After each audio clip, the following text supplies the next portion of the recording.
mengerjakan tugas sosiologi? Iya Bu, belum. Iya, belum. Kira-kira kenapa ya Aulia belum mengerjakan tugas sosiologi? Ini Bu, kan saya sekarang jadi itu Bu, ketua koordinatornya P5. Nah itu banyak sekali Bu yang diurus, mulai dari mengkoordinir bikin properti, lalu untuk yang toko kirapnya dan masih banyak lagi. Nah itu jadi saya tuh mau mengerjakan tugas tuh kayak sulit fokus gitu Bu. Akhirnya Ya, baik. Saya memahami kondisinya Aulia ya. Terkait dengan kesibukan Aulia, selain belajar, Aulia juga menjadi bagian dari ketua dari kegiatan P5. Baik, Bu Elis memahami kondisi ini. Tapi kembali lagi, kamu pasti juga merasa banyak kegiatan yang kamu lakukan. Pasti lelah ya Aulia iya. dengan banyak kegiatan yang sudah kamu lakukan. Nah, mungkin dengan kegiatan ataupun organisasi ataupun kegiatan P5 ini bisa memanage waktu mana yang bisa digunakan untuk kegiatan apa yang sudah Aulia lakukan kemarin ya terkait dengan belum mengumpulkan tugas sosiologi, apakah ada keyakinan yang sesuai dengan poin yang sudah kita bicarakan tadi? Ya ada Bu mengenai tanggung jawab sama manajemen waktu. Karena kan saya masih kurang bisa manajemen waktu. Saya terlalu fokus ke P5 sampai tidak mengerjakan tugas. Iya, baik. Alhamdulillah kamu akhirnya memahami ya tentang nilai keyakinan kelas kita bahwa kita harus bertanggung jawab karena Aulia juga punya peran sebagai seorang pelajar dan nantinya Aulia juga bisa uh, bagaimana untuk bisa memanage waktu dengan baik. Nah, kira-kira Minta maaf ya Bu, soalnya nggak mengerjakan tugas. Kedepannya saya akan lebih bisa untuk manajemen waktu dengan baik. ya baik, Bu Elis memahami kondisinya Aulia yang dengan banyak tugas yang harus diemban, tapi memang perlu diingat kembali bahwa Aulia punya prioritas mana yang harus diutamakan. Tentu kegiatan P5 juga penting, namun ada yang menjadi lebih penting lagi, yakni peran dan juga statusnya Aulia sebagai seorang pelajar, maka harus bisa memanajemen waktu dengan baik. Kemudian bagaimana nantinya nilai-nilai tanggung jawab ini juga akan Aulia bawa ketika nanti Aulia ada di masyarakat. Baik, terima kasih Aulia. Ya, bisa kembali ke kelas.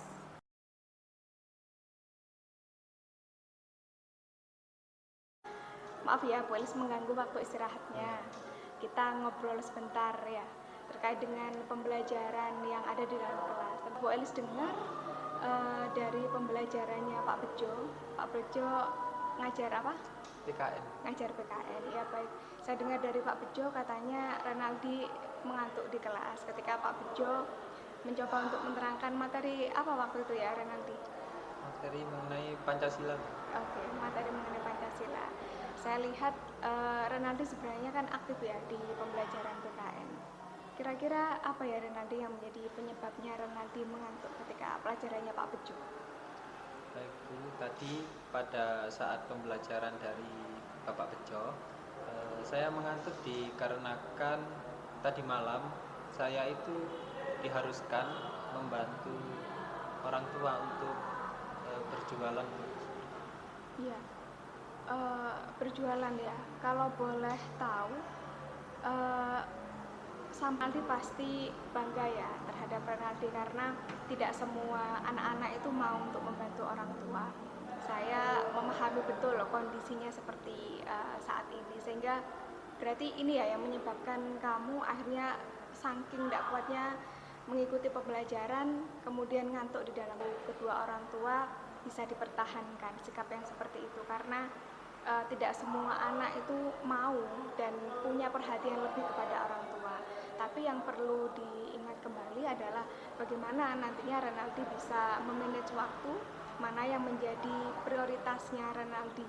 Apakah memang membantu orang tua dan juga belajar. Jam berapa jualannya?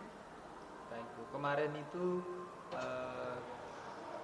orang tua saya mulai berjualan dari jam 4 sore Bu.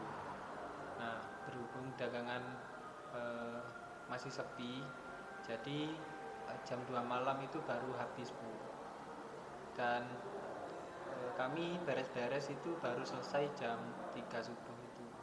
Dan karena sudah jam 3, saya meyakinkan buat tidak tidur saja karena takutnya nanti bangunnya kesiangan dan tidak sekolah.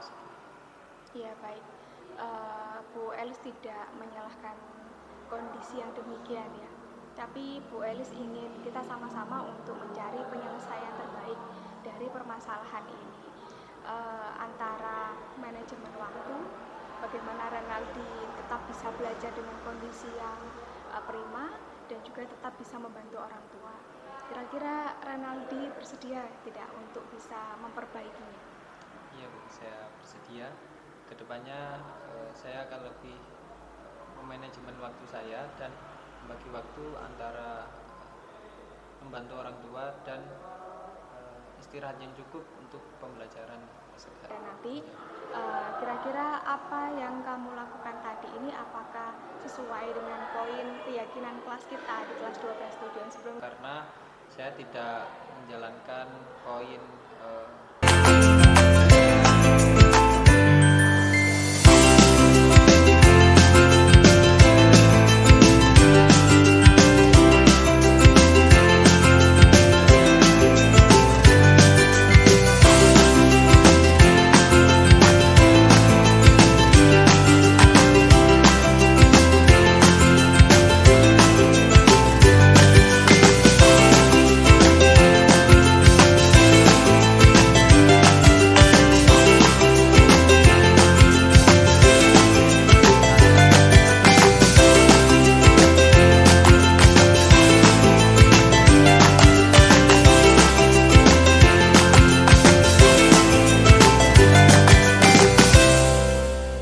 anak yang bertanggung jawab. Dengan demikian saya harap nantinya kamu Mengenai permasalahan yang saya hadapi, yaitu saya kurang bisa memanajemen waktu karena tugas saya sebagai ketua P5 yang mana itu harus mengkoordinir banyak hal, dan di situ saya juga belajar mengenai kepemimpinan, lalu bagaimana juga caranya mengkoordinir teman-teman. Namun di satu sisi saya juga menjadi kurang fokus dalam kewajiban saya sebagai seorang pelajar. Nah, setelah berkonsultasi dengan Bu Elis, saya menemukan titik terang, yaitu bahwa saya harus bisa memprioritaskan, meskipun saya memiliki diamanahi tanggung jawab menjadi ketua, saya tetap harus menjalankan kewajiban saya sebagai pelajar, yaitu untuk mengerjakan tugas. Jadi kedepannya saya harus bisa lebih memprioritaskan apa yang harus saya kerjakan terlebih dahulu, dan saya juga harus bisa memanajemen waktu.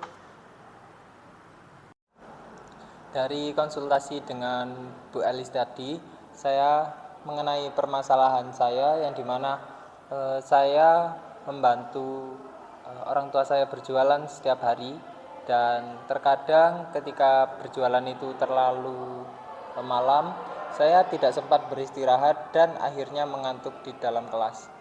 Dan dari konsultasi dan pembicaraan dengan Bu Elis tadi, saya mendapatkan sebuah jalan keluar mengenai agar saya bisa lebih membagi waktu dan agar bisa menjalankan keduanya dengan lebih baik, sehingga tidak saling bertentangan. Saya bisa membantu orang tua dan saya juga bisa lebih fokus dalam bersekolah.